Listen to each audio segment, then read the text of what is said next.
una grande parte di voi del video procedere o analizzare ieri fatta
Wanita kalian aku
All right. Good evening, everyone. Hello. Good evening, Nisal. Good evening.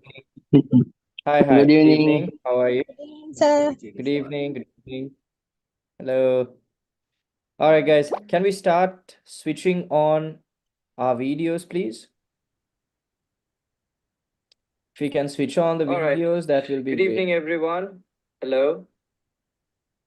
Good evening, Nisal. All right, guys. Can you all switch on the videos? I think that will be better. All right. Ramesh, hi. How are you? Good evening, sir. Good evening. I'm fine. Thank you. Good, good, good. Where are you from, Ra? I'm from Kandy.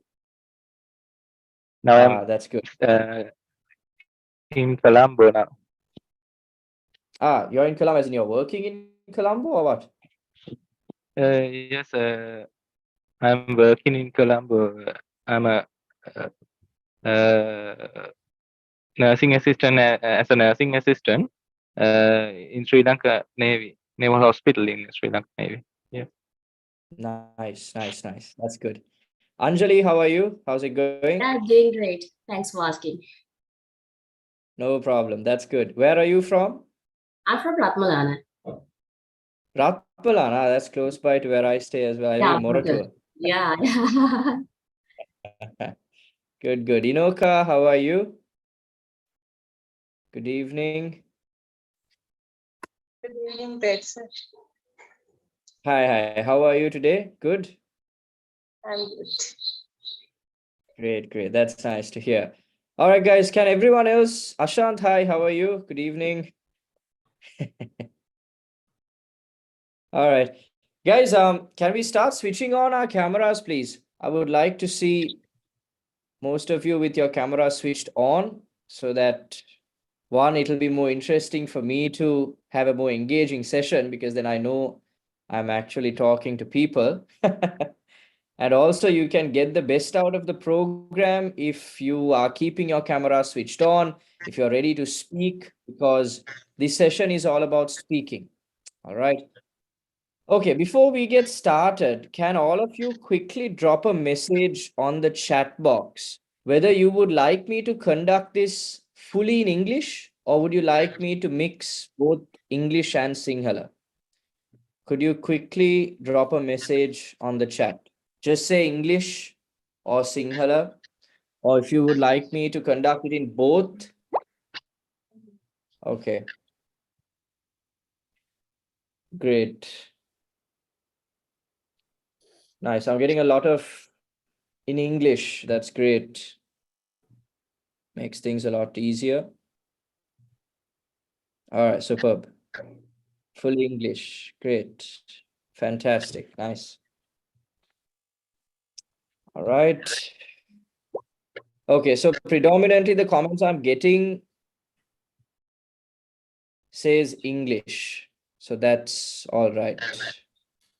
It's easier for me. I can conduct it in English, then that's great. Okay, before we get started, just one thing I want to make clear. I will conduct it in English since most of you have requested that I do conduct it in English. If there are any questions, wait till I finish explaining whatever I'm explaining at the moment. You can drop your questions onto the chat box, right? I will try to answer as many questions as possible while I'm teaching, but of course, I'll give you a separate time to ask any questions once this session is done, right? The lesson itself will take close to 1 hour, 1.5 hours at best, right? Depending on how you respond and how things go. But in any case, try to wait till I ask you if you have any questions before you unmute yourself and ask questions, because otherwise it just interrupts the whole session. But anyway, I promise I will give you some time, especially towards the end, to ask any questions that you have. So don't worry about that. All right. Okay, fantastic. So we'll get started. Before we get started, just let me tell you, I'm Sheshan Dias, although my name says the Success Academy, right? I'm Sheshan Dias, and we have been teaching IELTS through the Success Academy for nearly the past 2.5 years. And we have trained many, many students who have gone on to get great results, in a sense of they have got the results that they wanted in order to go to a foreign country. Now, in this webinar today, which we are conducting free of charge, so we are online on YouTube as well at the same time that we're conducting this on Zoom.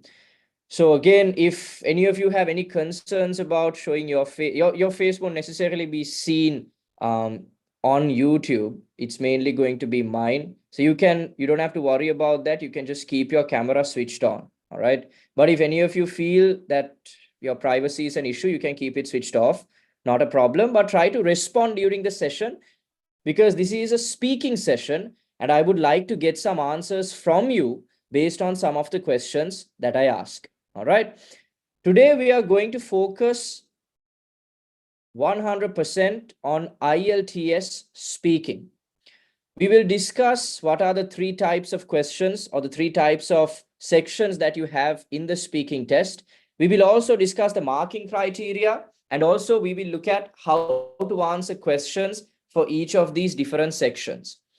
Before I start, or before I dive into the speaking section, I'm assuming all of you have an idea about the overall IELTS test. How many sections are there? What is the time duration? Do any of you or do all of you have an idea? Can you quickly drop a message saying yes or no? If it's yes, I'll directly get into speaking. If it's no, I'll give you a brief introduction about the IELTS exam. All right. Yes, yes, yes. All right, great. I'm getting an overwhelming response saying yes. Okay, some of you are saying no. Most of you are saying yes. Okay, since some of you have said no, I will just give you a very, very brief introduction. I won't share any slides. I won't take up too much time.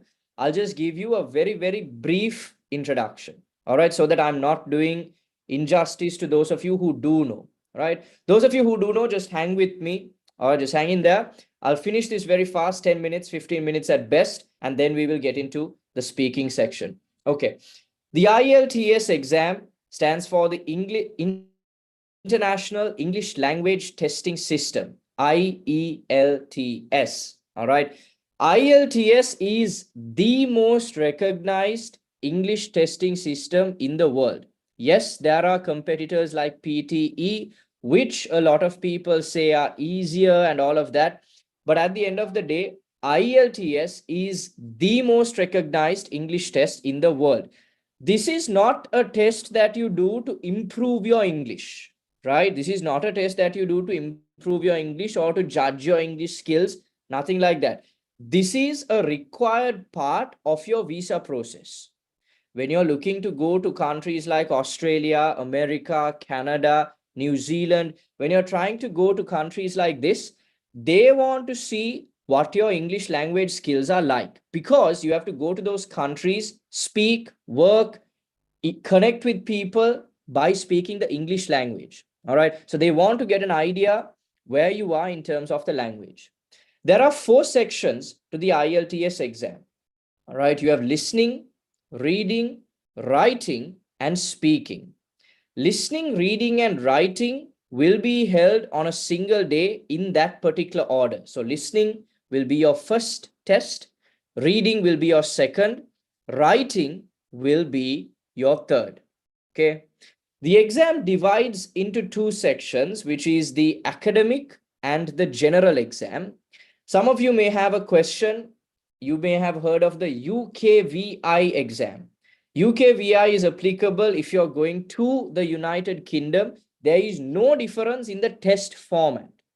All right, there is no difference in the test format. It's just that there is a special seal that is given by the UK Home Office when you do the UK VI test. Other than that, there is no major difference in the test format.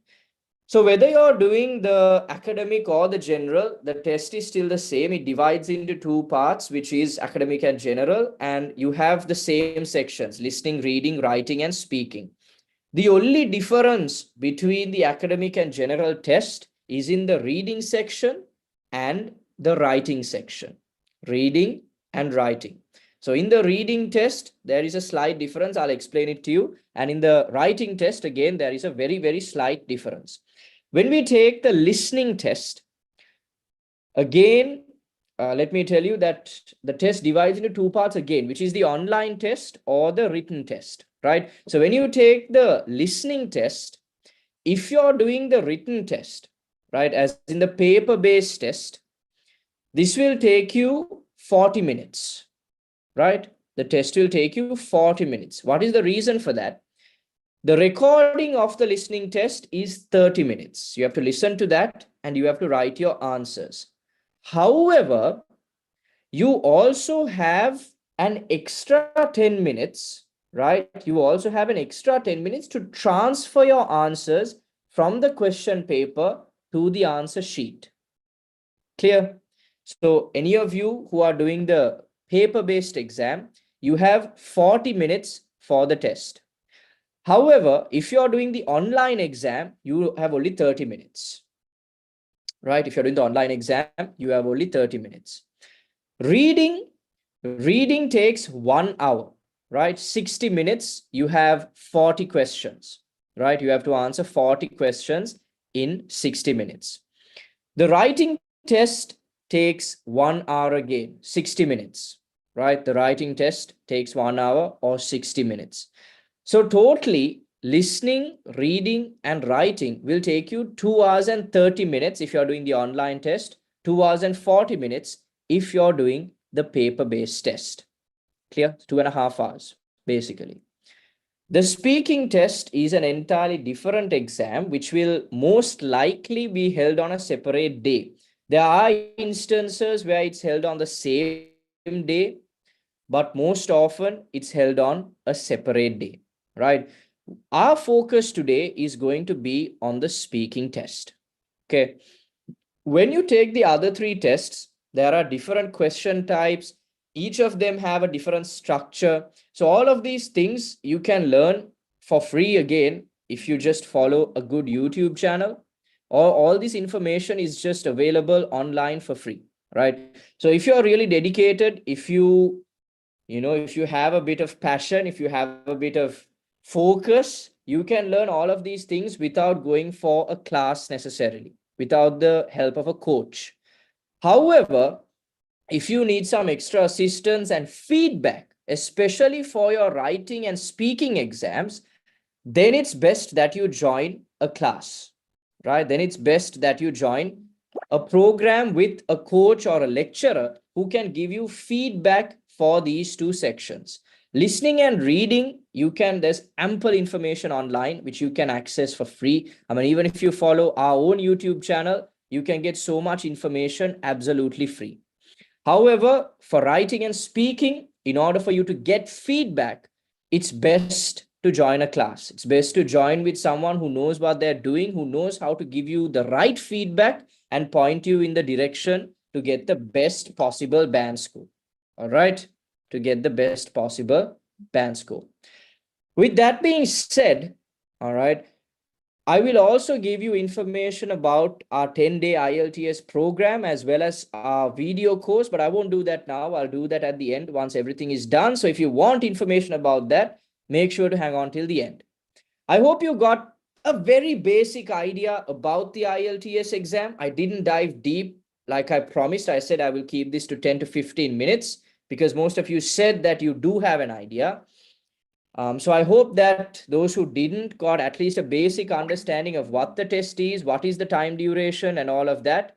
So with that, we will now start the speaking exam, all right, or the preparation for the speaking exam. Okay, so I hope that you can see my screen. right? Okay, can everyone see my screen? Can someone say yes? Yes, sir. All right, great. Let me start recording this. Yes, sir. All right, great. Okay, so first we are going to talk about the structure of the speaking test. All right, the speaking test has three sections. All right, the speaking test has three sections. First, you have the self-introduction. This is basically an interview where they ask questions about you. All right, they will ask 10 to 12 questions about yourself, and everything you say, all the answers you give can be personal, can be from your personal experience, and you can always use your personal examples. What you have to keep in mind here is the reason that they have this section is to give you a sort of a warm up. Do you understand what I mean? So what I mean by this is whoever created IELTS, not whoever, so Cambridge examinations, who created IELTS, they understood that everybody around the world find it difficult to speak in front of someone, whether it's in front of a crowd or whether it's in front of one person, an examiner. It can be quite daunting. It can be quite scary to speak in front of someone, right? How many of you have this problem? Do you find it stressful? Do you find it nervous to speak in front of someone? Can you just raise your hand? Yeah, one person. I'm assuming then all the other 140 Yes. or okay, good. So that is a problem, right? And this is not a problem that just you are having. This is a global problem. Almost every person around the world finds it difficult, finds it nervous, nerve-wracking to speak to one person or in front of an audience. For that reason, they have given this task one, they have given this self-introduction or self-interview to give you the opportunity to relax. Because there is no topic that is easier to speak on than ourselves, right? When you join the session, I asked from some of you, hi, how are you? Where are you from? Right. Similarly, you found it very easy to answer. So similarly, they will ask questions of that sort. Where are you from? What are your hobbies? Do you like to live in an apartment, or where do you live? Questions like that are what will be asked. And it's very easy to answer because we already know the answers. If someone asks you, where are you from? You don't have to think like it's a rocket science question. If you're from Moratua, you can say, I'm from Moratua, right? It's that simple, right? And the reason they have given this is to help you warm up and get comfortable speaking to the examiner. The next is the real part of the exam. This is where they really test you. And this is where they test your ability to improvise and speak on a given topic, right? Because this topic, it's going to be from something that you find interesting to speak about, right? It's going to be a topic that most people would find interesting to talk about. But the problem is you might not be able to converse your ideas or put forward your ideas in English. That is what they want to test. Can you put your idea forward in English, right? So say, for example, they ask you to speak about a building that you like. Right now, if we ask in Sinhala, sometimes since we are Sri Lankans, we might find it very easy to talk about a building that we like in Sinhala. If you are talking about World Trade Center, for example, Lokavelada Madhyasthana, right? Easily we can talk about it in Sinhala. There are many officers located there, it's located in PETA, all of these things we can say.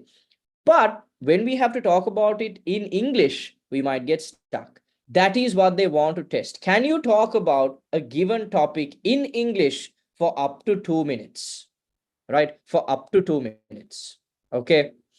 Then finally, you have the third section. These are questions from the short talk. What you have to understand here is that these are not questions from what you spoke about. Okay, we'll look at some of the questions later on. But what you have to understand is these are not questions from what you spoke about. Oya kata karapu dein nemei megula prashna ahenne. examiner already set number of questions තියෙනවා. පැහැදිලිද? Already examiner set number of questions තියෙනවා. ඒ questions තමයි examiner අහන්නේ. මේ questions task 2 එකේ theme එකට connect වෙලා තියෙන්නේ. These questions are connected to the theme of task 2. What do I mean by that? For example, imagine in task 2, they ask you to talk about a wild animal that you like, right? You talk about the lion, right? In task 2, they ask you, okay, talk about a wild animal that you like. You start talking about a lion. In task 3, they are not going to ask you questions about that lion. Do you understand what I mean? You spoke about the lion, but they are not going to ask you questions about the lion. They are going to ask you questions under the theme wild animals. For example, they might ask you, now under that theme wild animals, they might ask you, do you think that animals should be kept in zoos? Right? Do you think that animals who are endangered should be protected? Now you might think this has no relation to what I spoke about. I spoke about a lion. They're asking me about animals kept in zoos or endangered animals. But that is how the questions are structured. The questions are not from what you spoke about. They are from the theme that they gave in task 2. Do you understand? Right? They are from the theme that you got in task 2. Right? Okay. Okay. So anyone, so this part I will elaborate in detail, right? I will elaborate in detail. We'll talk about the different questions and I'll show you examples of questions as well. This is just for you to get an overview or idea about the structure of the speaking test, right? Yes, we have a hand that has been raised, so I'll give an opportunity to ask a question. Yes, Inoka? Do you have a question? Right. Okay, if anyone has a question, they can unmute and ask, and then we'll move forward. Any questions? No questions. All right, great. Then we'll move on to the marking criteria. Yes, do you have a question? What's the question? Sir, I wanted to know in the short talk, like, do they give us a topic or anything like to talk about? Yes, I will get that. Yes, you will get a topic. I will explain each part in detail, right? So don't worry. Okay. I'll explain each part in detail. All right, and I'll give you examples of questions as well. Okay? Thank you, sir. Thank you so much. No problem. All right. Now we'll look at the marking criteria, right? Before we talk about strategies of how to improve our speaking, or before we talk about any of that, first we have to understand how we get marks. That's the first thing we have to understand. How do we get marks? What are we marked on? What should we focus on to get the marks, right? That's very important. The first marking criteria that you have is called coherence and fluency. Okay. Has any of you heard of this word, coherence? What is this? Can someone tell me? Ramesh, do you know? You seem to be listening attentively. That's very good. Do you know the meaning of this word, coherence? No idea. No idea. That's fine. Anyone else? Subhashini, what about you? No idea. Anjali? ගැලපීම නේද ඒක? Actually, I don't have much idea about this. As I know, is it like using conjunction words such as but, also, therefore? I don't have idea about That is, yeah, that is not what it means, but it is a part of it. So using cohesive devices is a part of having good coherence. Using conjunctions and cohesive devices is part of having good coherence, but that is not what it means. I think someone said it. Who is this? Soniru said Galapima. Yes, that's more or less correct. Coherence is structure. Your answer needs to have a structure. We dive deeper into this when we come to the writing exam. So there's a marking criteria there that says coherence and cohesion. But here, cohesion is not really necessary. It's only coherence, which means an overall structure, right? Coherence means an overall structure. Your answer needs to have an introduction, a body, a conclusion. If you're doing the short talk, if you're giving an answer to a question, then your answer needs to be connected to that question. You can't give for example, a කොහෙද යන්නේ මල්ලේ type answer, right? Your answer should always be connected to the question, right? So galapima is in Sinhala a correct word to use, right? You have to always connect your answers to the question. Do you understand what I mean? There has to be a direct connection, a relationship between your question and the answer. When it comes to the short talk, which is a lot longer than a general question, there has to be an overall structure in terms of introduction, body, and conclusion. But if you're asked a question that says, okay, where are you from? Or do you prefer to live in a house or an apartment? You can't give an introduction, body, and conclusion to that. All you have to do is just give an answer that is directly related to the question, right? You have to connect the two. Connection is what coherence means, right? Overall structure. Keep that in mind. The next one is fluency, right? Fluency. We'll leave fluency for now, right? I'll explain it at the end because we really have to understand what fluency means and how we have to focus on it. So I'll leave that for now. Okay. We'll come to lexical resources. Does anyone know what lexical resources are? Anyone? You can even put it into the chat box. Not a... Sorry? The range and precision of vocabulary. Exactly. Very simply put, lexical resources are quality vocabulary. How good are the words that you're using? For example, now if you're talking about an instance where you were happy, your father bought you a car and you were happy. So you say, last month, my father bought me a car and I was really happy. When I drove it around town, I felt extremely happy. I put my friends and my parents and I took them all around Sri Lanka and I felt really happy. So happy is the same word that you're using. Examiner gets to know that you don't really have a good range of vocabulary. Do you understand? So he knows, okay, to express the feeling of joy, he can only use the word happy. සතුට ප්‍රකාශ කරන්න එයාට පාවිච්චි කරන්න පුළුවන් happy කියන වචන විතරයි. But if you say happy, excited, ecstatic, over the moon, overjoyed, right? If you can use multiple words like that, you can get marks here. Lexical resources. Then your use of cohesive devices also falls into this category, right? It shows now instead of always saying and, for, and all of these common conjunctions, if you say therefore, furthermore, in lieu of the above, if you use words like that, then the chances of you getting marks will increase. All right. Then you come to grammatical range and accuracy. I think that is very straightforward, right? I think all of you can understand what that means. It means that you need to maintain correct grammatical structures, right? So you need to have your is, your are, your am, your this, your that. All of these needs to be maintained properly. Your grammatical structures need to be accurate. Finally, you have pronunciation, right? Pronunciation, the way you sound your words, vachana uchcharanaya karana vidya, right?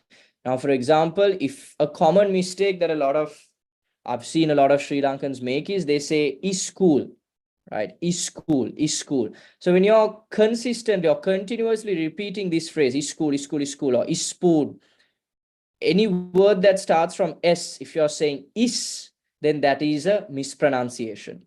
If instead of per, you're saying fur, then that is a mispronunciation. Clear now? Some people might say fried rice, right?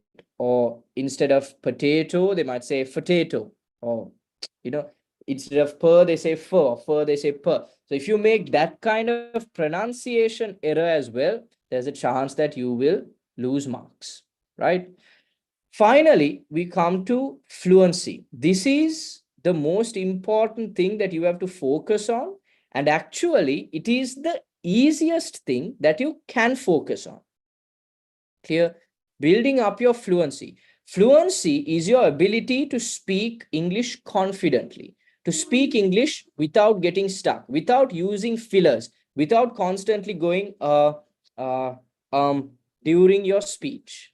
So if you're giving an answer, for example, if you ask, where are you from? And if you answer, I am from Moratuwa, and if you're saying all the time, there you're going to lose a lot of marks. Do you understand? Probably even more than your pronunciation. Right.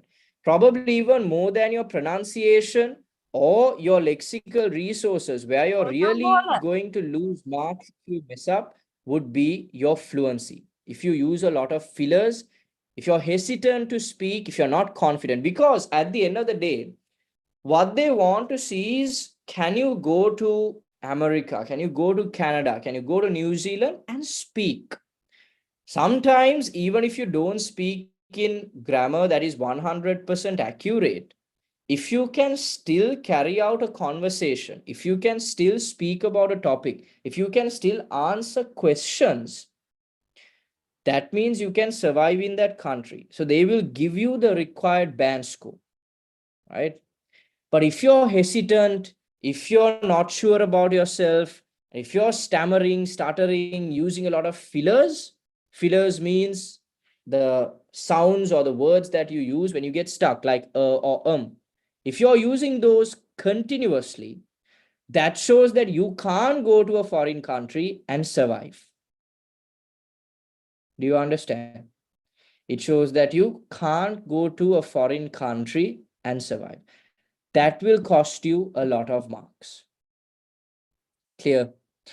So if there is one thing now, if you're doing the exam, let's say within this month, right? Or if you're doing the exam within another 2 to 3 weeks, it's not enough time for you to really focus 100% on your grammar or anything like that, right?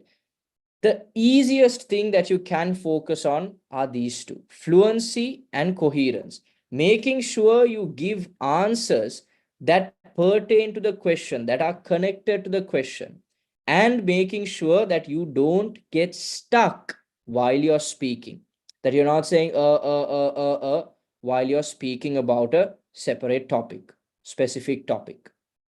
Do you understand what I mean? So this is what you give your fullest attention to if you're doing the exam, let's say in 2 weeks, 3 weeks, or a month. Clear? However, if you're doing your exam in, let's say, 2 months, 3 months, and you do have a bit of time, start focusing on your grammar. That's very important. More than even your quality vocabulary. Even if you use very basic vocabulary, if you can speak in grammatically correct sentences and you're fluent, chances of you going for a band score above 6, 6.5 is very high. Clear? So grammar needs to be good, correct, and then you need to focus on giving answers that match the question, and you need to build up on speaking without getting stuck. Clear? So extremely important, coherence and fluency. Then if you have about 2 months, start focusing on your grammar. If you're confident with your grammar and you still have a lot of time, lexical resources are the other things to start focusing on. Your quality vocabulary. When you're speaking about a topic, what sort of words are you using? What sort of cohesive devices are you using? Are you repeating the same words or the same phrases again and again and again and again? Or are you using good quality vocabulary every time you speak? Do you understand? That's what lexical resources is, and that's what you have to focus on after you have fixed your grammar and your fluency and coherence, right? Pronunciation, look, it's like this. Pronunciation, it's not something that you need to focus on specifically. the more you practice speaking, just make sure you identify what your pronunciation errors are and try to fix them. It's a continuous process. So from day one, when you start practicing for your coherence and fluency, you can start focusing on your pronunciation. So that's something that just goes hand in hand with anything that you're doing. It's not something that you have to sit and, okay, I'm going to learn these 5 words today. You don't have to do that. When you speak, whatever you feel that you're going wrong, this is why feedback is important.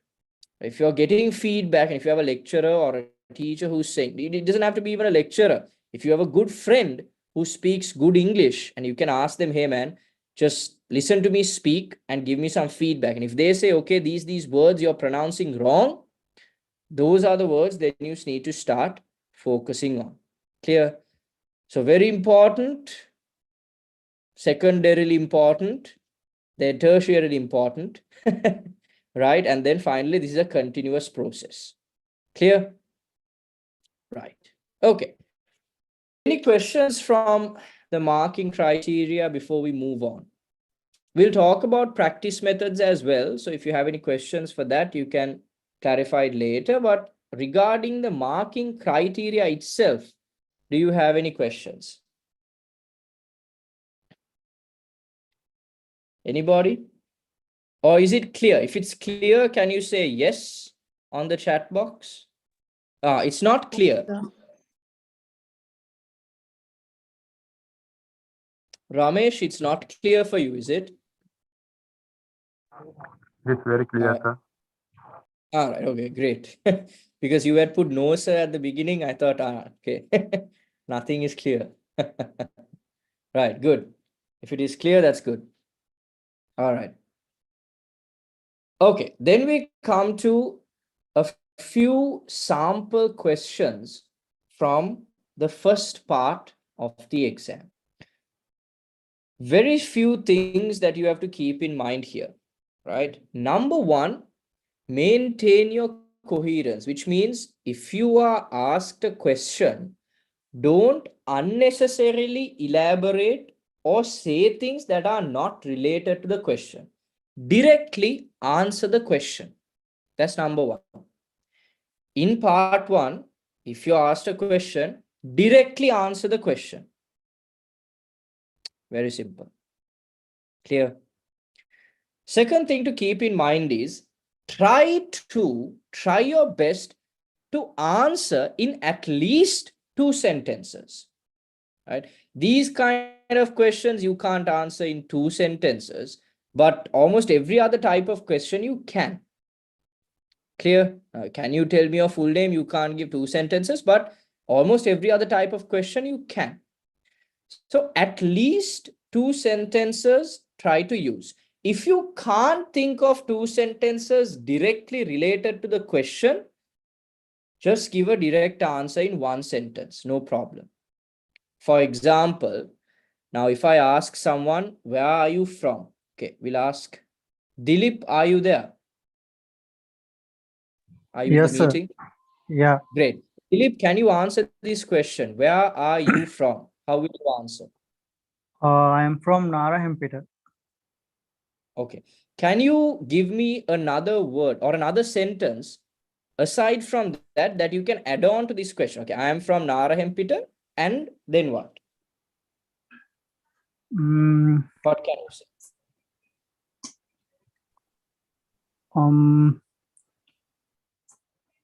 You can No say idea. it is a very beautiful city. Yeah. Do you understand? I am Yeah. from Narahempita, and it is a very beautiful city. It's a very simple add-on. Yeah. Okay, Okay. very simple add-on. Okay. Okay. Or you can say, now, if I'm from Moratuwa, you can say, I am from Moratuwa, which is located in the western province of Sri Lanka. Get it? Instead of just saying I'm from Moratuwa, you say I am from Moratuwa, which is in the western province of Sri Lanka. What does that show the examiner? Now, someone has said, I am from Homagama, 25 kilometers away from Colombo. No problem, right? Someone has put a message on the group, on the chat box directly to me. He has said, I am from Homagama, So you need to say which is 25 kilometers away from Colombo. Good. That's a nice add-on. Now, what does that show the examiner? What is the difference between someone who says just I'm from Moratuwa or someone who says I'm from Moratuwa, which is located in the western province of Sri Lanka? The difference is the examiner understands, okay, the person who elaborates, he has more vocabulary, he has more ideas, he is more confident. Do you understand what I mean? The person who can elaborate, not in detail, you don't have to talk 5, 6, 7 sentences for a simple question like this, not necessary. But at least if you can give 2 sentences, that would be very nice. Right? So Ahmed has asked a question, or he has said, I'm living in Kandy, which is in the central province of Sri Lanka. Yes, you can say that, right? I'm living in Kandy, which is in the central province of Sri Lanka. Can. So Lalinda has asked a question. So Lalinda, what the question you have asked is not related to this question. We'll get to that, right? Okay, someone has said, I'm from Badulla, which is in the Uva province. It's in the upcountry. Nice, right? Now, do you understand? So at least 2 sentences. If you can say 3, better. 4, better than that. 5, now you're pushing it, right? You don't have to give very descriptive answers for part 1. Do you understand? You don't have to give very descriptive answers for part 1. So a maximum of about 5 sentences would be more than enough, right? 5 sentences would be more than enough. But there is no rule that says you have to stick to this many sentences. කිසිම නීතියක් නැහැ. ඔයා මෙතනින් නවත්තන්න ඕනේ කියලා. එතන නිකන් outline කරලා තියෙන්නේ මේකට කෙටියෙන් උත්තර දුන්නට ප්‍රශ්නයක් නැහැ කියලා. You can give short answers that are not too lengthy for this type of question. හැබැයි දැන් හිතන්නකෝ ඔයාට මේ වගේ ප්‍රශ්නයක් එනවා. Have you traveled outside of your country before? If so, where did you go and what did you do there? Okay. Then මේකට වාක්‍ය දෙකකට වඩා අනිවාර්යෙන් කතා කරන්න පුළුවන්. You can definitely speak more than 2 sentences. You can go for up to 6, 7, sometimes even 8 sentences. There, don't get scared or don't get worried. If I speak too much, they will cut marks. No, no. If you speak too much, this is what they are going to do. They're going to say, thank you very much. Let's move on to the next question. They're going to stop you and they're going to say, thank you very much. Let's move on to the next question. Clear? That doesn't mean they are reducing your marks. That just means they are on a timer. They have to finish the exam within 18 minutes. That's their maximum time. Within 18 minutes, they have to finish the exam.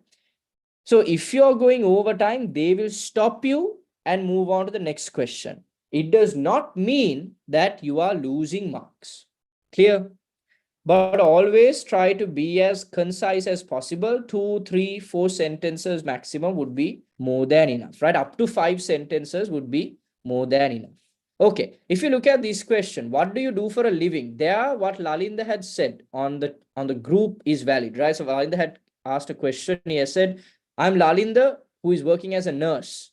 Yes, that's correct. So Lalinda, you can say, you don't have to say your name here, right? If they ask you, what do you do for a living? You don't have to say, I am Lalinda again, right?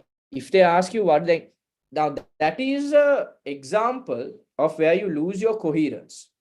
If they ask you, what do you do for a living? And if you say, I am Shashank, right? There's no connection. So question is here, answer is here, right? Directly say, what do you do for a living? Currently, I work as a teacher at ABC school, and I also teach privately in my own institution, the Success Academy. Clear? You directly get to the point, right? Okay, let's look at this question. Now, a lot of you, now this is usually asked as soon as you enter the hall, you know, they are not, this is not a part of your record, it's not a part of your test itself, but usually they will ask you your name, right? They will ask you your name. If they ask you your name, what's the best way to answer that question? It's a very simple question, right? But how do you answer it? Anjali, would you like to give us an answer? Very simple question. What is your name? Can you tell me your full name? You're on mute. Can't hear you. Yeah, hi.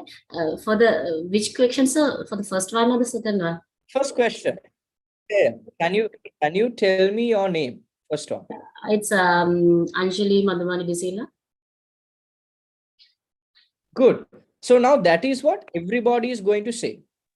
You get what I mean? That's my name is Anjali De Silva. I am Sheshan Dias, right? I am Kasun Pereira. That's what everyone will say. But as soon as you meet the examiner, to create a good first impression, you can sound confident and say, "Hi, I'm Sheshan Dias, but you can call me Sheshan throughout our test." Or you can just say, "You can call me Sheshan." Clear? That immediately shows the examiner, okay, I've got a student that is different from everybody else. There's a difference in this student. The way he talks, what he said, it's different. Do you understand? Right? That's what I said. Every time that you answer part one question, try to think of how you can use two sentences instead of one. Okay, let's look at another question. What kind of music do you like? We'll ask this from someone. Samurdi, are you in the meeting? I can see your name. Yes, sir. I'm here. Okay, super. Can you answer this question? What kind of music do you like? Yeah, normally I'm listening classical music because it's very it's because it makes very peaceful mind for me. That's why I like to classical music too. Good answer. Good answer. You elaborated on it. You gave about 4 sentences. Very nice. You elaborate on it. But what was the problem? You tell me, Samurti, what was the problem? You mean? In the way you answer the question. Now, I don't know if you remember, but when I was speaking about the marking criteria, I said there are 2 things you have to really focus on: coherence and what? Fluency. Yeah. Fluency. You understand? So when we say, now, don't take this person, I'm just giving you an example, right? Now, if I say, I really like classical music, it makes me feel very peaceful, right? Very good answer. You have elaborated on it. You haven't just said, I like classical music, and you haven't stopped. You have elaborated. You actually went on to speak about 4 sentences. Brilliant, right? So your content, you understand. Okay, you can think and elaborate 4 sentences. But imagine if you said those same things like this. I really like to listen to classical music. It makes me feel at peace and it makes me feel happy. Because of that, I really love listening to this type of music. It's the same thing that you said, no changes, but there's a big difference in how it was said. So the examiner, when they are giving the marks, that's how they allocate the marks as well. Do you understand what I mean? Yes, sir. Right? Don't worry, but your answer was good, right? Now don't get discouraged, right? I just used it as an example. Very good, right? Thank you for answering. Good job, right? Good job. But now you understand what you have to work on. Clear? Right. Someone has said on the group, on the chat box, specifically, I don't have a specific music that I like, but I like classical music the most. Okay. Now here, this is an example again. So good answer. Good answer. But this is an example of how we repeat the same words. Specifically, I don't have a specific music that I like, but I like classical music the most. Right? You can just say, instead of using that word specifically at the beginning, you can just say, I don't have a specific type of music that I like, but I prefer classical music the most. Do you understand? Everyone can see that on the chat box, right? Right. So good answer, but that's how you can change it to be a better answer. Clear? Right. Keep in mind, when you're answering the questions, the number one thing you need to try and focus on is to elaborate the answer. Right? Now number one thing is connecting the answer to the question. then elaborating the answer to at least 2 sentences. Next one is to try and speak without fillers. Clear? Without saying and words like that, sounds like that. Clear? How do we practice for this? How do we practice to get rid of our fillers? How do we practice to speak in English? Not even English. Most of you, when you speak in Sinhala, you still use fillers. How do we practice to get rid of our fillers? Can someone let me know? Okay, let me ask Jayani, what do you think?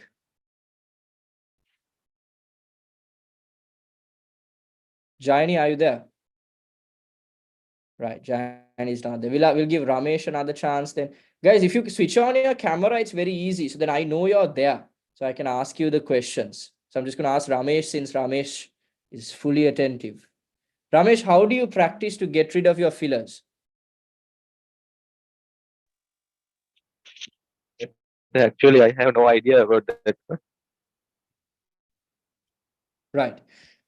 So someone has said practice regularly. Someone else has said watching English movies or songs continuously. Look, if you watch movies, if you listen to songs, if you read books, what that will do for you is it will improve your vocabulary. Right? If you read a book, you will learn some new words. If you watch a movie, you will learn some new phrases, you learn some new words. If you listen to some songs, listening to songs and singing with songs improves your pronunciation to a massive extent, right? But what will improve your speaking is, like many of you have said, you have to practice continuously. That is number one. And you have to record yourself when you practice. Okay. You can practice in front of a mirror, but the most effective way of practicing is to practice and record yourself. What is the significance of recording yourself? You might ask, okay, what's the point? What's the purpose? One thing is, if you ever want to get feedback, you can record yourself and send it to a friend. That friend, if they can speak English, they can immediately identify your pronunciation errors, your grammar errors, and they can give you some feedback. More than that, you can judge yourself. If you see yourself on camera and you think to yourself, I don't look that good, I don't sound that good, I'm hunched, I am using a lot of fillers, I'm not looking directly at the camera. You start to look at yourself and you start to judge yourself. Nobody judges you better than yourself, which is great.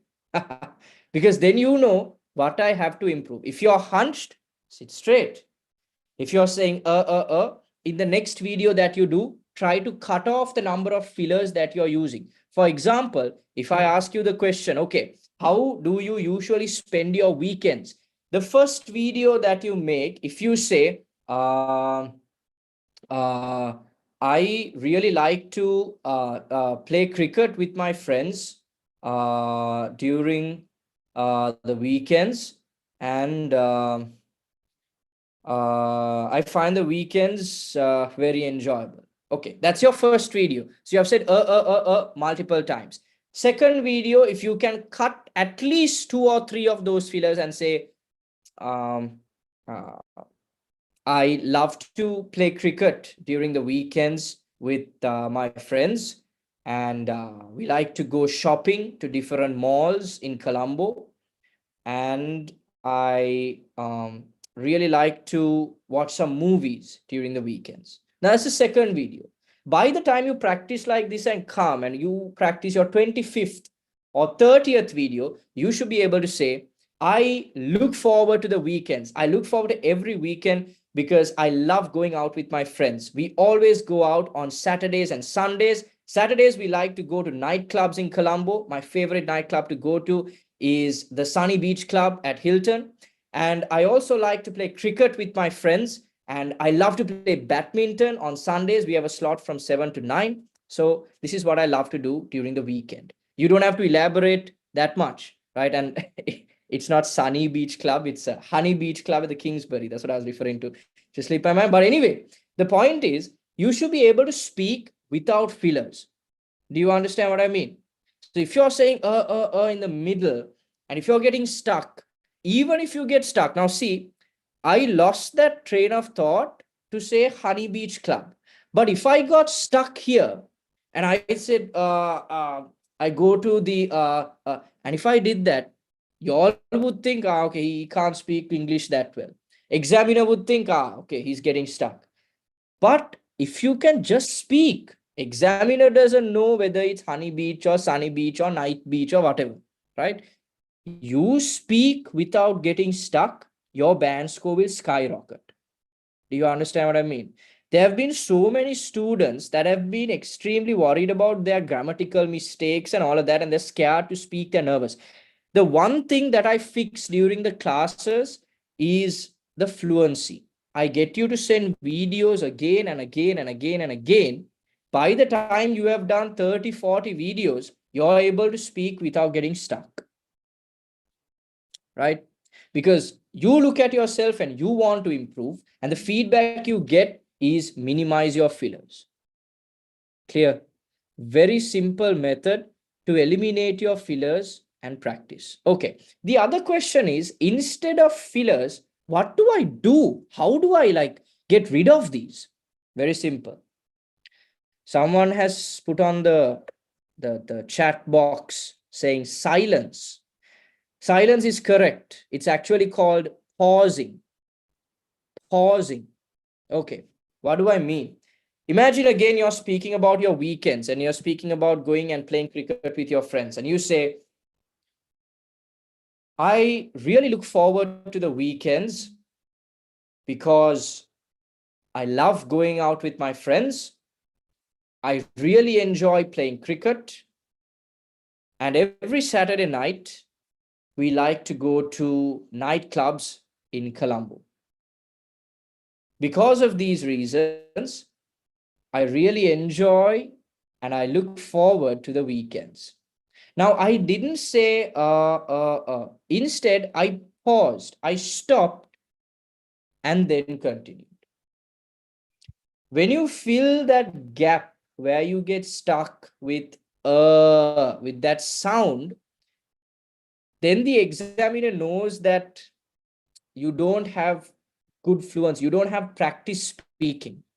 But if you do get stuck and you pause and you continue, it means that you have practiced, you have prepared, and you know how to speak confidently.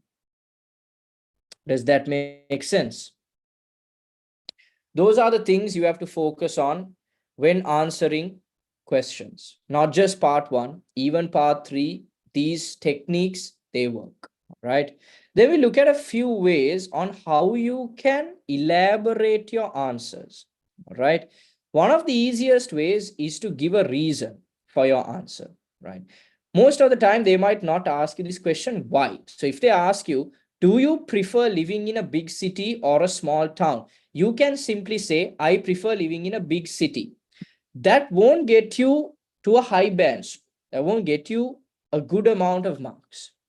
You need to elaborate. So, do you prefer living in a big city or a small town? You need to give a reason. You need to say, I prefer living in a big city because of this reason. Because we add that word and we give a reason. හේතුවක් දෙනවා. අපි දෙන උත්තරයට හේතුවක් දෙනවා. Do you understand? Okay, we'll ask somebody. Medavini, are you there? Are you there? Medavini Basnayaka. That's the name that I'm seeing. No, okay, no answer. Nisal, are you there? Nisal is also not there. Okay, I'm just going to revert back to who I see. Anjali, are you there?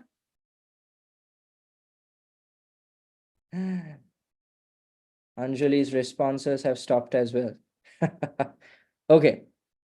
Okay, I'm going to go back to Ramesh then. Ramesh, since you're here and since you're listening, right? Do you prefer living in a big city or a small town? How will you answer this question and give a reason? Can you try?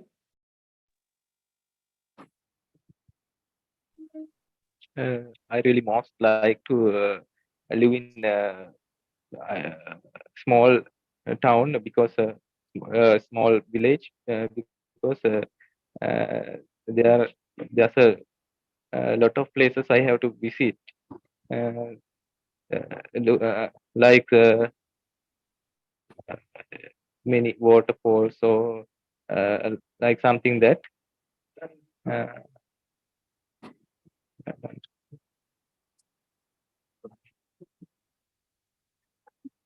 All right.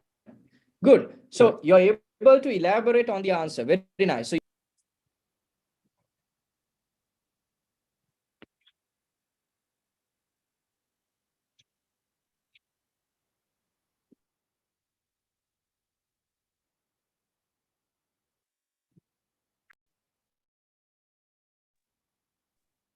all right. Sorry, I had a bit of a connection issue there. All right.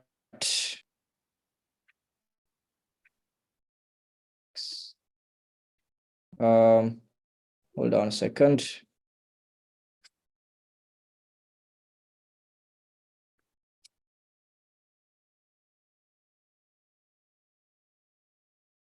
Right.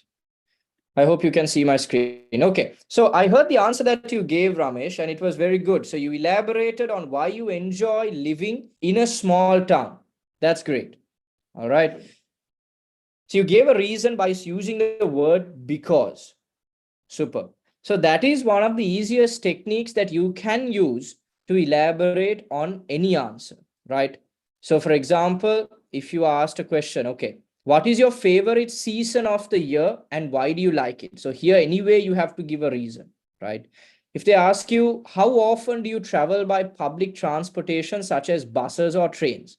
So you can say, I travel quite often by public transportation and mainly I use the bus because of this reason. You use the word because and you elaborate your answer. Clear? Another method that you can use, okay, this you use typically if you get stuck, right?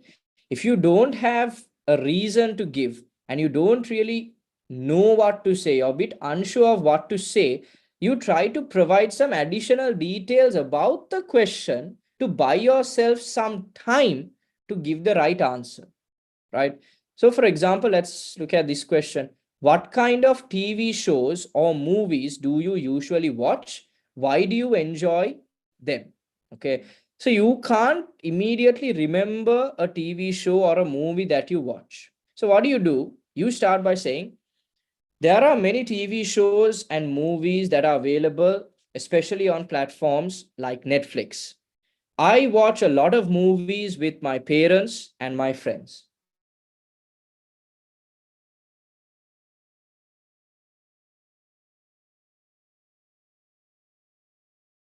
That I like to watch are horror movies. Saying I really like to watch horror movies, you give some additional details about the question by saying, okay, there are a lot of different types of movies that are available on a platform like Netflix. I like to watch it with my parents. I like to watch it with my friends. You have bought yourself some time so that you can get to the answer that you want. Clear? Now, this might affect your ability to get marks for coherence because you're not directly answering the question. But still, if you get stuck, this is a great technique that you can use. Elaborate on the question itself and then remember what you have to say and give the correct answer. Clear? So excuse me. Yeah. So there's a problem I have. Yeah. If I say I would like to see cinema like that horror movies also, how can we explain that reason?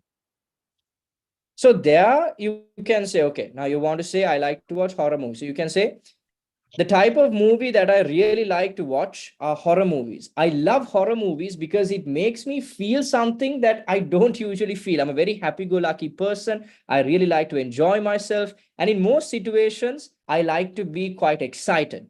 But when I watch horror movies, I feel this sensation of fright. It's something that I love to feel. Do you get what I mean? You can talk about the emotion that you feel when you watch a horror movie. Do you understand? Right? Look, you don't really get marks for your content. Right? Now, if you looked at the marking criteria, there was no part that says content. So you don't necessarily have to always say the truth. You don't have to say something that you believe is true or the examiner believes is true. No, as long as you are answering the question, as long as your answer makes sense to the question, you can say absolutely anything. Do you understand? එතකොට හිතන්න එපා දැන් මේ මම දෙන උත්තරේ හරිද වැරදිද මම කිව්වොත් මේ emotions ගැන කතා කරොත් මේක වැරදිද? No, it's not wrong. You just need to be able to connect it to the question. Make sense? Right? Good. Next one is connecting the past and the future. All right. Connecting the past and the future is very simple. So this is what you do. If you have a past experience, you always talk about that experience because they're asking about yourself, right? They're asking about yourself. So if you have a past experience, always talk about that experience. So for example, like this, have you ever participated in a volunteer or community service project? What was it like? If you have done, let's say, an Interact project at school, or maybe from your workplace, you have done a CSR project, right? You can talk about that experience, how you worked with your company to help clean the beach, or how you worked with your company to give food to an elder's home, right? You can talk about your experiences. But let's say you don't have any experience, right? Let's say you have never taken part in a volunteer project. Then what do you do? Then what do you do? Dimutu, can you give an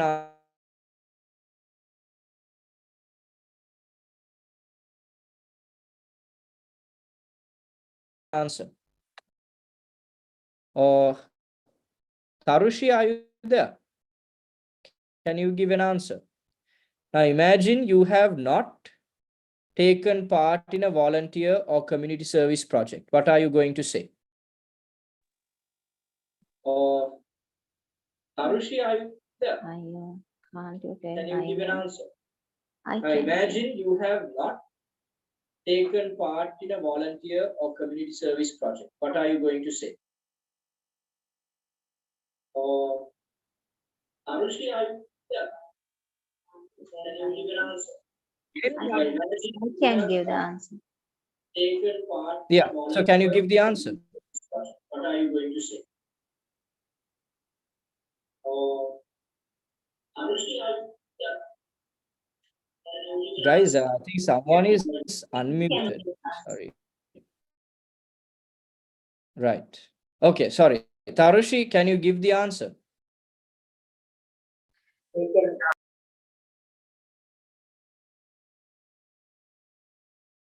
Right. Tarushi, I think you're stuck. Okay. Udara, can you give an answer? Now, you have not taken part in a volunteer service project. What are you going to say? Yeah, I have an experience, but it is really simple, ordinary experience because I'm living in down south area right now. So we have inundated situation most of the time. So in that time, I'm just attending to do some social work, like sharing some directions like that. So giving some concessions for them. So and just help them to clean their houses like that. So actually, it makes me really happy to give my support to them for their when they I actually I really love to give my support to them when they needed. So yeah, that's what I have experienced to say. Good. So you spoke about your experience. You spoke about the past. That's great. Wonderful. Yeah. So my question is, if you have not taken part, what are you going to say? Now, you don't have an experience, right? If you don't have an experience, what are you going to say?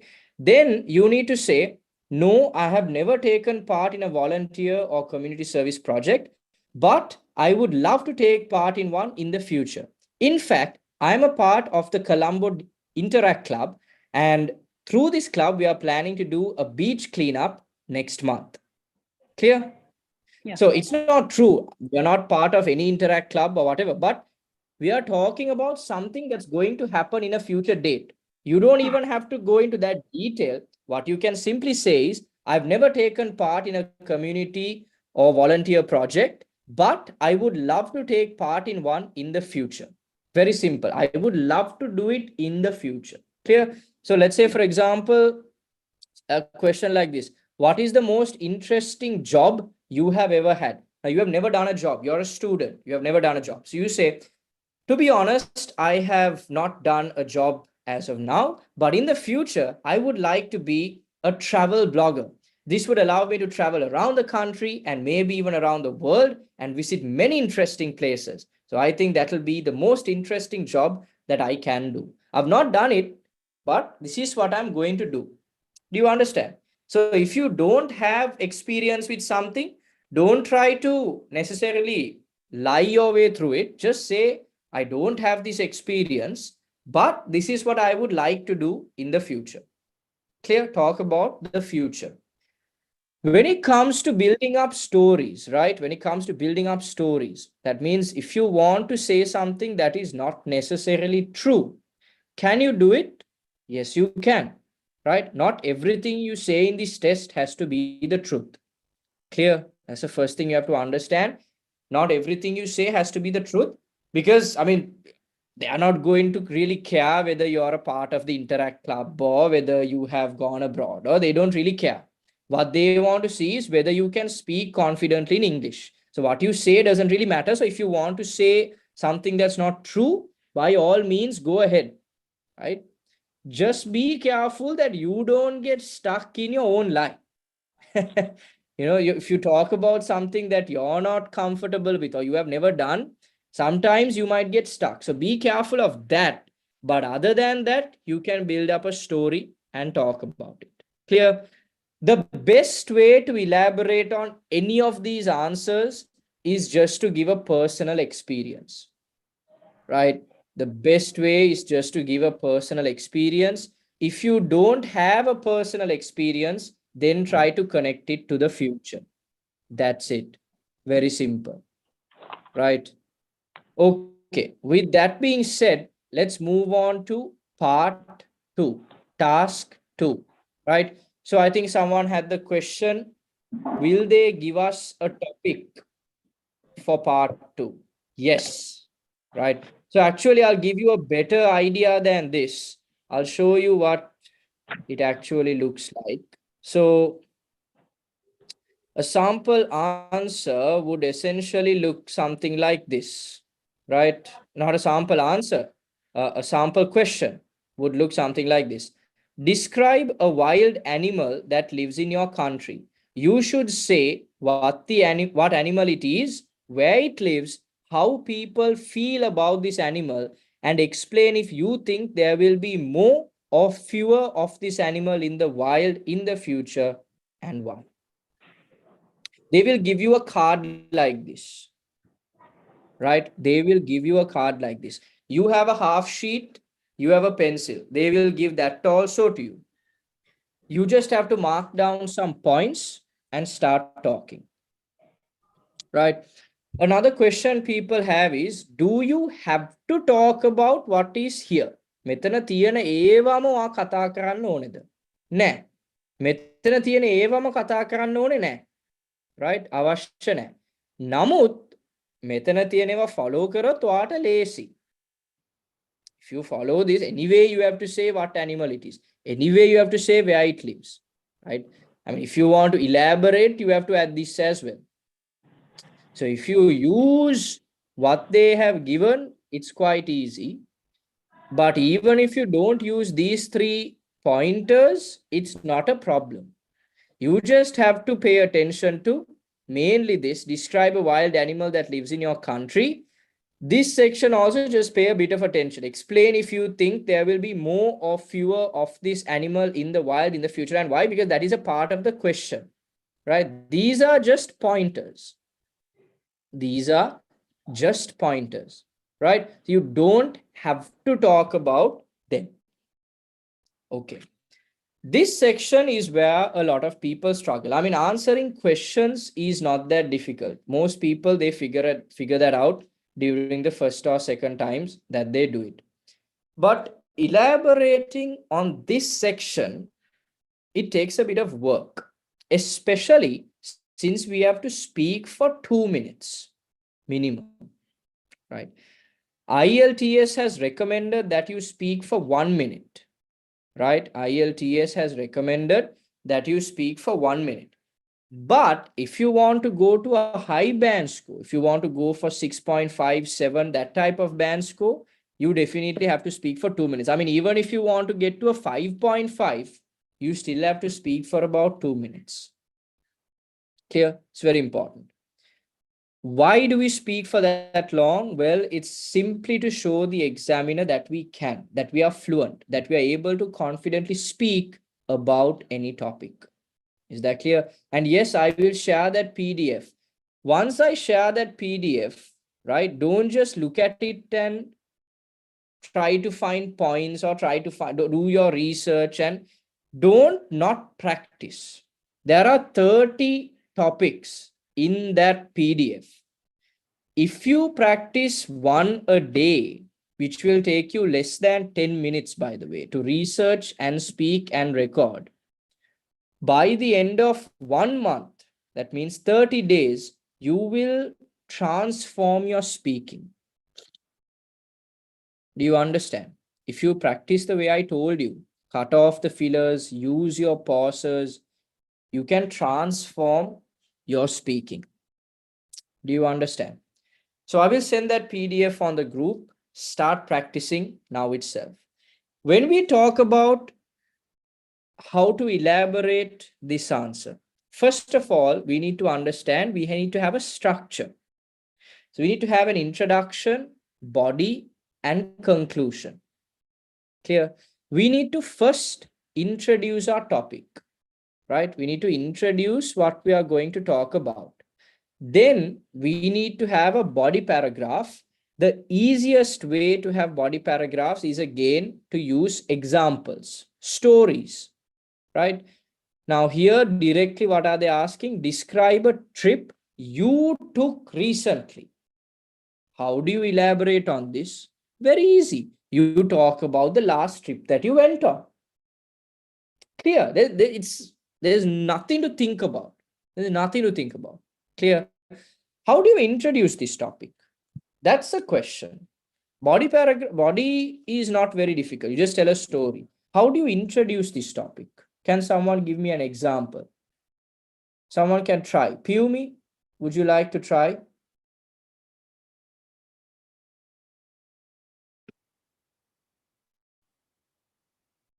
Or Ashant, or Ashant rather. Would you like to try? An introduction to this topic.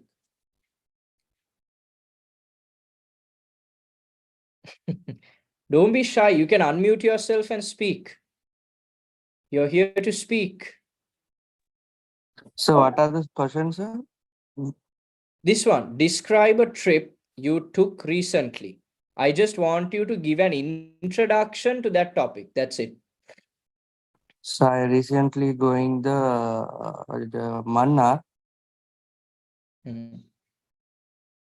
Okay, so is that your introduction? Yes, sir. Okay, so your introduction was, okay, recently I went to Mannar. Fine, no problem. But how can we say this in a better way? Or how can we elaborate on this and give a good introduction, right?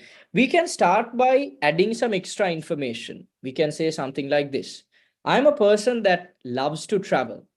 Recently, I went on a trip to Mannar. Do you understand what I mean? So we can start by adding a piece of extra information. I am someone who loves to travel, right? That is one way, right? We include a piece of additional information, right? Another way of doing it is again starting with a story, right? So our whole speech, our whole short talk is just a continuation of story. So we can say something like this. Last February, I went on the most amazing trip that I have ever been on. We woke up at 4 in the morning and we went to the Peta railway station. And from that moment, we started what was about to become one of the greatest and most memorable experiences of my life. That's your introduction. Do you get what I mean? Introduction. You start with a short story.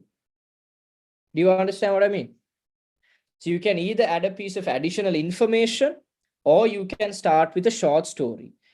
If you're really confident, if you're really good at English, one other way that you can start would be to start with a quote, right?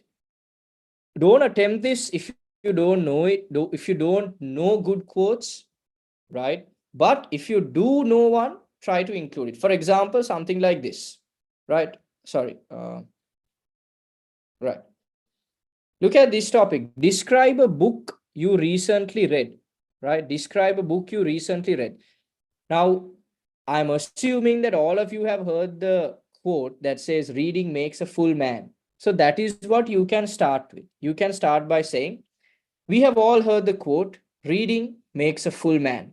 And I'm about to describe how reading this one book made me a complete person. Do you understand what I mean? You can start with a quote. The easiest way, right? So the quote might be a bit tough for some people, but if you can use it, the easiest way would be to use a story, right? So you just have to continue that story in your body paragraph as well. Very easy. You're just talking about your personal experience. Clear? You can use these points as guidelines. So every time that you run out of points to talk about, just look at the cue card and elaborate. You can also have some points written down on your blank paper, on your half sheet, so that you can look at that and speak as well. So if you get stuck, just look at the half sheet and then elaborate. Clear? When you're writing points, okay, so Ahmad has asked a question, what's a cue card? Ahmad, a cue card means they will give you a piece of paper with the topic and these pointers on it. Clear? They will give you a piece of paper with this topic and the pointers. That's the cue card, right? So you can, a cue means a sort of a suggestion for you to speak. So, right? So these are the suggestions that they have given. So that's why it's called a cue card, right? That's what it means. Okay. All right. So to elaborate on the answers, that's what you can do, right? You can start by saying stories. Finally, when you have done or when you have completed your introduction and body, you always have to have a conclusion. You need to conclude what you say. The easiest way to conclude anything would be because of the above reasons or because of the reasons I have given above, and then you connect it to the topic. So for example, if we talk about this, because of the reasons I have given above, the piece of art drawn by my brother back when he was 6 years old is my favorite piece of art. Clear? If it's a book, because of the reasons I've given above, Harry Potter is the best book I have read, and it's the book that I read most recently. This one, if you take, because of the reasons I've given above, what my father told me when I was 6 years old, early to bed, early to rise, makes a man healthy, wealthy, and wise, is the best piece of advice I have ever received. Do you get it? We just say because of the reasons given above, and we connect it back to the topic. Clear? That conclusion is important. Another question you might have is, okay, how long do I speak for? And if I speak over time, will the examiner stop me? Yes, he will, right? If you speak for 2.5 minutes, 3 minutes, examiner will stop you. That's not a bad thing. Like I told you, examiner has a time limit. He has to stop you at the relevant time. If he speaks for longer, that is a problem. Or if he lets you speak for longer, that's a problem. So he'll stop you. Try your best to finish what you have to say within 2 minutes. So you can include your intro, body, and conclusion. Most of the time what happens is students can't get to their conclusion because the examiner stops them. They have spoken too much, right? So try to finish what you have to say. I mean, it's always better to know that you did a good job and completed what you wanted to say. But don't get stressed or don't get worried if the examiner stops you, because that is not a problem, right? It just means that you spoke over time. Shalani has asked a question. Sir, sometimes it is difficult to answer some questions even in Sinhala because we have no idea about the topic. What can we do in this kind of situation? In here, there is a beautiful question. Beautiful question, right? And she has picked the correct example as well. Okay, very good question. The question is, if you get a topic like this, where you are clueless about what to say.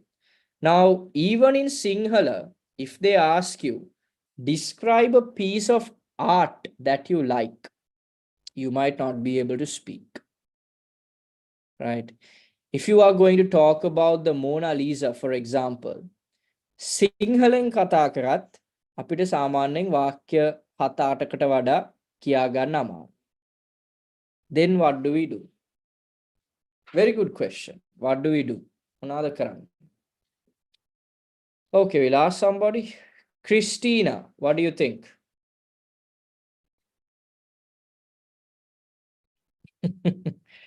Staying silent is not a good option, right? Because at the exam, if you don't know anything and you stay silent, 0 marks, right? We have to answer, right? So if you are asked a question, if you are given a question that you have no idea about, you have no idea, always use a personal example, right? You might be thinking, yeah, Dil has said we have to imagine and tell. How do we imagine? We use our personal experiences. Okay, your question might be, how do we talk about a piece of art using our personal experience? We don't have famous painters in our family. No idea. We don't have famous painters in our family. We don't know anyone who's a famous painter. So what are we going to say? Very simple. You talk about a painting that your father drew back in the day. He's not a famous painter, but they are not asking you to talk about a popular painting. They are not asking you to talk about a famous painting. They're asking you to talk about a piece of art. Okay. A piece of art can mean anything, from a painting that your brother drew when he was 4 years old, a painting that you drew when you were quite young. You can talk about your personal experiences. Do you understand? So easiest thing to say here would be this. I still remember when I was 6 years old, my brother, who was 2 years older than me, had drawn an amazing picture that my mother hung on our fridge. If I were to elaborate what this picture was about, there were 5 people in that picture. There was a lady, there was a grown gent, and there were 3 children. This was a beautiful depiction of our family. All 5 of us were holding hands. The sun was shining. He had drawn our house. It was a very beautiful picture. And the reason that I say it's beautiful, 26 years later, is not because there was any artistic value to it. My brother could never have sold it at an auction. If someone saw it today, they would think it's one of the worst paintings in the world. But the reason I like it is not because it's beautiful in a sense of art. I like it because it has an extremely sentimental value to me and my family. When I was 10 years old, my father met with an accident and we almost lost him. It was one of the most difficult and scariest experiences in my life. One thing that got me through that experience was looking at that picture. The reason is it showed me that our family was, so, okay, I'm not going to keep on talking and end it, but you get my point. You can elaborate on any question using your personal experiences. Do you understand what I mean? Right? You can imagine and talk about your personal experiences. Does that make sense? Right? So when you're practicing for this type of question, always try to practice in a structure. First, you plan the introduction, body. In the body, you use stories. And finally, for the conclusion, you use what I told you because of the points I've mentioned above and connect it to the question. That's how you practice. When you're practicing, record yourself. You do this for 30 days. I guarantee you will improve more than you have ever dreamed possible. Nobody in the past 2 years that I have done lectures has ever done a full 30 day of practice, right? Nobody. Those of them who practice for at least 25, 26 days, massive improvement. Band scores are 7 plus, right? 7.5, 8, 8.5, big band scores. Practicing only 23, 24, 25 days, right? I challenge you. If you can practice 30 days, I guarantee your band score will be, even if you're terrible at grammar, even if you're mispronouncing certain words, you can easily go for a band 6.5, 7 or above. If you practice continuously for 30 days, there is no way that if you practice for 30 days, your band score will drop. Clear? Most people find speaking difficult. The reason I did this webinar on speaking is because on our free IELTS group, everybody is asking for speaking partners. Oh, I'm struggling with speaking this, speaking that, speaking. Guys, speaking is so easy to improve. All you have to do is practice. You don't need a partner. Of course, if you have a partner, that's great, right? But you don't need one. You can practice by yourself and evaluate yourself. Clear? Very simple. That's all you have to do. All right. So I hope you got an idea of how to introduce a topic, how to do a body paragraph, and then how to conclude it, and also how to practice for a part 2 question. All right.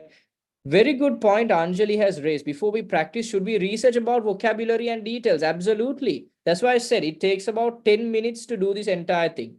You take about 5 minutes to research. 5 to 10 minutes. You research, find some good vocabulary, not much. You can't incorporate 10 new words into every video you do. That's impossible. 2 new words would be ideal. If you include 2 new words and 2 new pieces of information to every video, if you do 30 videos, you would have learned 60 new words, 60 new pieces of information. Trust me, there's more than enough to get you through. Clear? Brilliant. Fantastic. Now, we are going to look at part 3 questions. Right.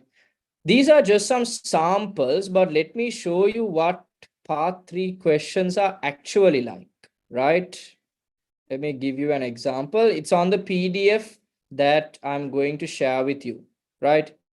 Now, this theme is animals, right? Now, remember what I told you. When I told you about the structure, I told you part 3 questions are not from what you spoke about. It's from the theme.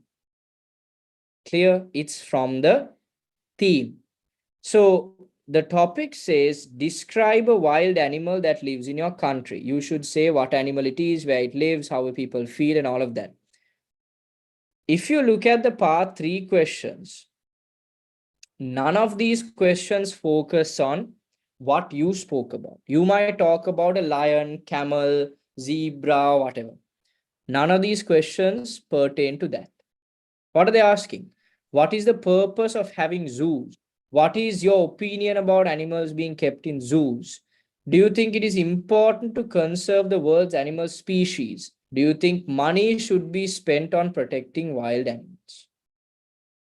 Very generic questions, right? Very generic questions. These are not even questions that you can answer using personal experiences or personal examples.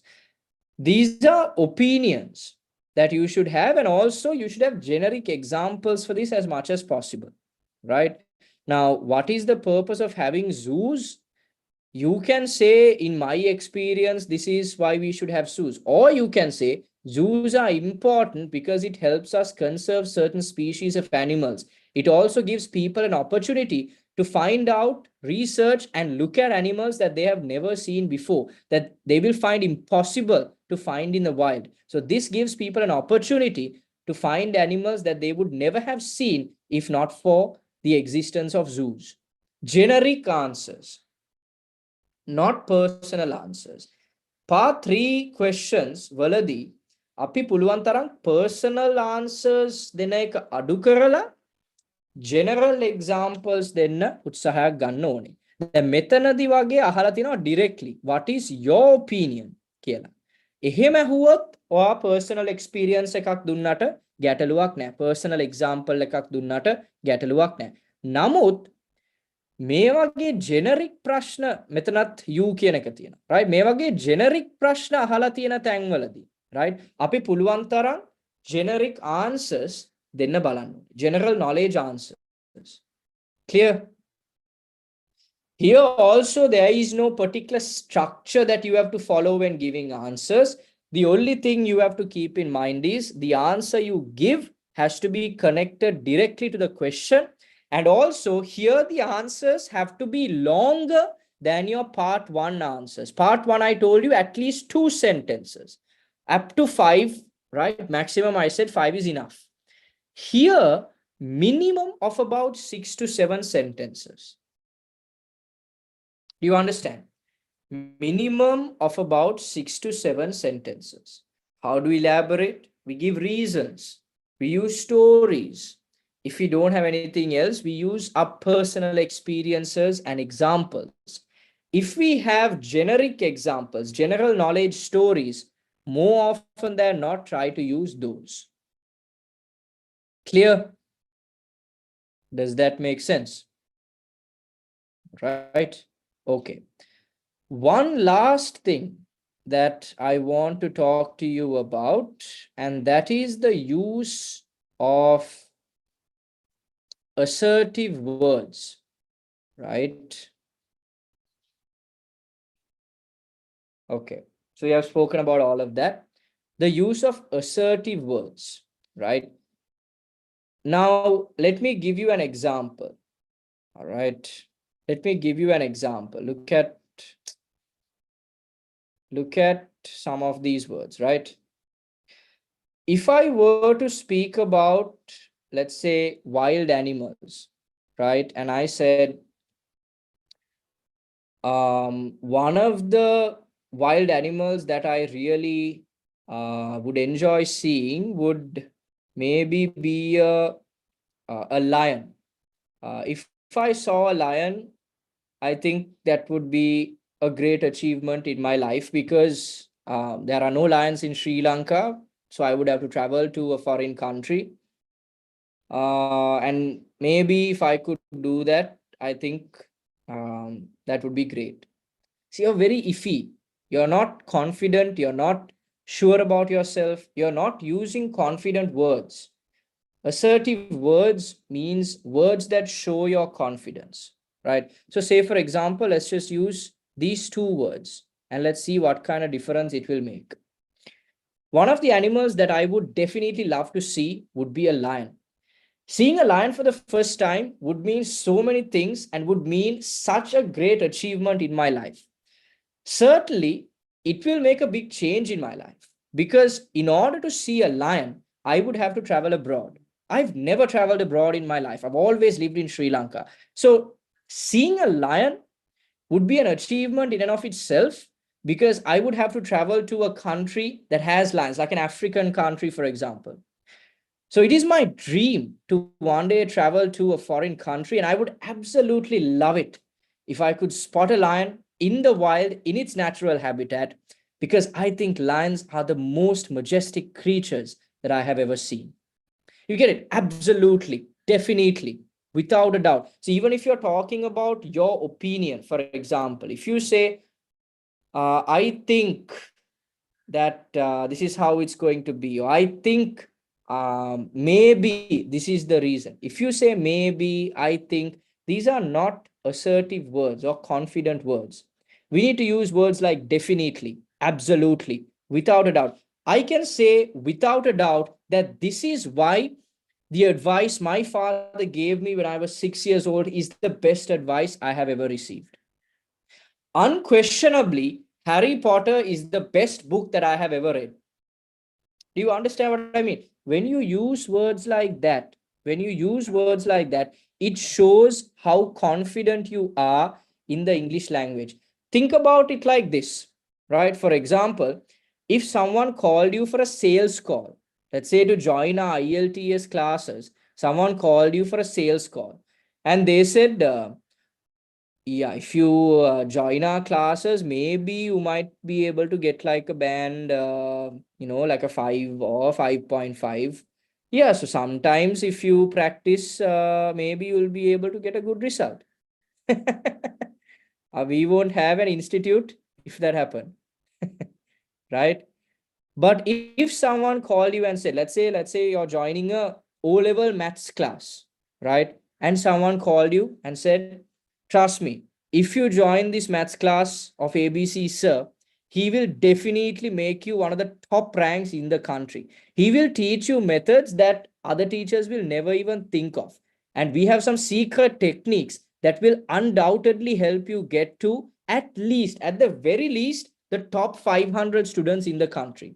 So I guarantee if you join our classes, we will help you get an A. Getting an A is not a problem. What we are aiming for is an island rank. So make sure to make your decision today because we have very limited seats available. Join our class and I guarantee you will be able to get to an island rank. කොහොමද? ගින්දර වගේ දෙනවා. You build up that confidence. You listen to that person and say, wow, he guarantees. He says, trust him. Undoubtedly, assuredly. Do you understand what I mean? When you use these words, these words are not just for your IELTS exam. When you're speaking with someone, if you use these words, trust me, I guarantee, undoubtedly, certainly, absolutely, definitely, people start to build confidence in you. If you speak without fillers, people start to build confidence in you, right? So regardless of whether you're going to do the IELTS exam or not, I hope you practice certain things that we learned today. What we learned today will not only help you get through the IELTS exam, it will help you become great English speakers. When you travel to a foreign country and you speak confidently with anyone without saying, and if you can speak using good quality vocabulary and assertive words, people will have respect for you. Do you understand what I mean? If you look at a lot of people that other people respect, and if you look at one of the major reasons why they are respected, it's because they speak well. Do you understand what I mean? So many doors will open for you if you build up your ability to speak confidently in English. Not just in English, even in Sinhala. To speak confidently and to just speak are two very different things. Do you understand what I mean? Sinhala or English, you have to learn these techniques to build up your ability to speak well. All right. With that, I'm done with my presentation. I hope you learned something important. Let me quickly run you through the details of our class for those of you that might be interested. We have a 10-day IELTS program, which is conducted by myself and another lecturer, Prashalini. This 10-day program will be completed within 5 weeks. Sati pahak ඇතුළත අපි දවස් 10 cover කරනවා 2 days per week. Our classes are starting on the 9th of February, right? We are starting on the 9th of February and classes will be held every Tuesday and Friday from 7 to 9 p.m. Classes will be held every Tuesday and Friday from 7 to 9 p.m. If you miss any of the classes, we will send you the recording of the class. Aside from the live classes and the live feedback and the feedback that you will get for your papers, your writing papers, as well as your speaking videos, you will also get the opportunity to practice your speaking test live with us. Aside from that, you will also get access to our video course, which gives you the opportunity to practice by yourself at any time, right? So you can watch our videos, our pre-recorded videos. If you miss a lesson, you can watch it by yourself. You can separately purchase the video course if you want. It's only 7,000 rupees. But if you join the classes, you will get it free of charge, along with our information bank, our information pack, that you need to pass the IELTS exam, right? So all that will be given to you free of charge if you join the classes.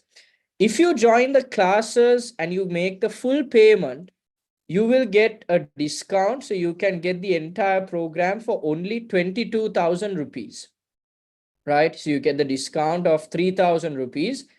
You can get the entire 10 days with the video course and the information pack and the live feedback and speaking practices only for 22,000 rupees. But if you're going for part payment, it will be 25,000 because you'll have to pay 15,000 upfront and then 10,000 as a second installment, right? So if you pay in installments, it's 25. If you pay in full, it's only 22,000, right?